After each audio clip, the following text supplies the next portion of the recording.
नमस्कार। अगर गाजियाबाद के राजनगर एक्सटेंशन में प्रॉपर्टी खरीदने का प्लान बन रहा है तो 1 मिनट रुकिए। ये जानना आपके लिए बहुत बहुत जरूरी है। आज हम एक ऐसे रियल एस्टेट सौदे की पड़ताल करने जा रहे हैं जो सुनने में तो बड़ा शानदार लगता है, लेकिन असल में एक कानूनी जाल भी हो सकता है। आजकल मार्केट में कुछ ऐसी ही बातें सुनने को मिल रही हैं। दुहाई आरआरटीएस स्टेशन के पास मोर्टा में एक नए प्रोजेक्ट का खूब हल्ला है। प्रॉपर्टी डीलर्स एक बहुत बड़े बिल्डर का नाम ले रहे हैं और कह रहे हैं कि जल्दी बुकिंग कर लो, प्रायोरिटी पर घर मिल जाएगा। लेकिन कहानी में एक बहुत बड़ा ट्विस्ट है। क्या हो अगर हम कहें कि जिस बिल्डर का नाम लिया जा रहा है उसका इससे कोई लेना देना ही नहीं है, और जिस जमीन पर यह प्रोजेक्ट बनाने की बात हो रही है वो बिक ही नहीं सकती। चलिए इसी सवाल की तह तक चलते हैं। तो सबसे पहले उस दावे की हकीकत जानते हैं जिस पर यह पूरा खेल टिका है।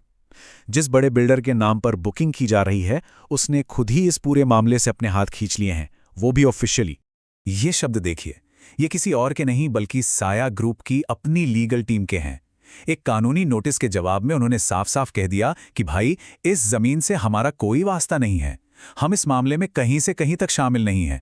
जरा स्क्रीन पे देखिए, ये वही कानूनी दस्तावेज है।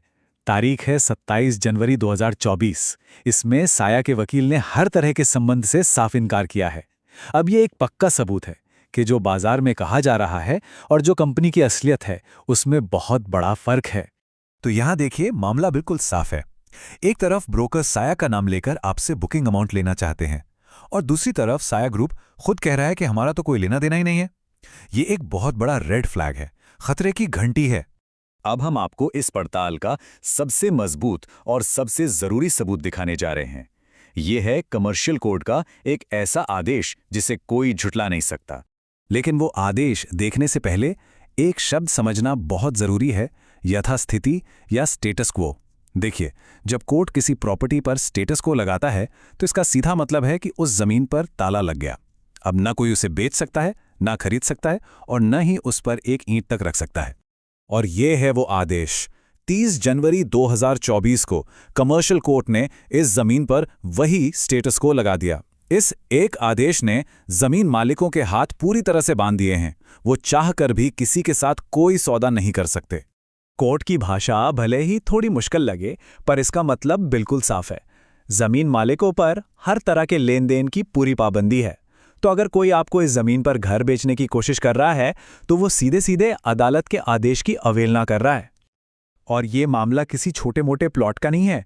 कोर्ट के आदेश में इन सभी खसरा नंबरों का जिक्र है, जो कुल मिलाकर करीब 80,000 वर्ग मीटर से ज्यादा की जमीन है। सोचिए, इतनी बड़ी जमीन पर कानूनी रोक लगी हुई है। तो अब सवाल ये उठता है कि आखिर ये मामला कोर्ट तक पहुंचा कैसे। चलिए जरा संक्षेप में इस पूरे विवाद की जड़ को समझते हैं ताकि आपको पूरी तस्वीर साफ हो जाए। देखिए, इस कहानी की शुरुआत हुई थी 2013 में। ये कोई आज का विवाद नहीं है, सालों से चल रहा ये मामला अब इस मोड़ पर आ पहुंचा है कि इसमें एफआईआर भी हो चुकी है और कोर्ट का सख्त आदेश भी आ चुका है। एक लंबा और गहरा कानूनी झगड़ा है। इसका मतलब ये है कि ये लड़ाई अब बंद दरवाजों के पीछे नहीं बल्कि खुलेआम लड़ी जा रही है। एक तरफ अखबारों में पब्लिक नोटिस दिए जा रहे हैं तो दूसरी तरफ पुलिस में क्रिमिनल कंप्लेंट भी हो चुकी है।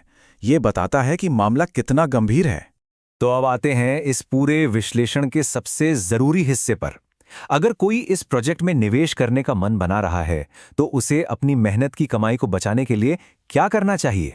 बस ये 3 आसान से स्टेप्स याद रखने हैं। पहला, रुकें। कोई भी ईओआई यानी expression of interest form sign नहीं करना है, 1 रुपया भी नहीं देना है। दूसरा, पूछें, ब्रोकर से असली रजिस्टर्ड कागजात मांगे। और तीसरा, साझा करें। ये जानकारी अपने दोस्तों, परिवार वालों तक पहुंचाएं ताकि कोई और इस धोखे में ना आए। तो हमारी आखिरी चेतावनी यही है, इस प्रोजेक्ट में पैसा लगाना एक बहुत बड़ा जोखिम है। आपका पैसा एक ऐसी कानूनी लड़ाई में फंस सकता है जिसका शायद कोई अंत ना हो, एक ऐसे प्रोजेक्ट में जिसे बनाने की शायद कभी इजाजत ही ना मिले। तो हम आपको इसी एक सवाल के साथ छोड़कर जा रहे हैं। रियल एस्टेट में एक सीधा सा नियम है, किसी की बातों पर नहीं, सिर्फ और सिर्फ पक्के कानूनी कागजों पर भरोसा करें।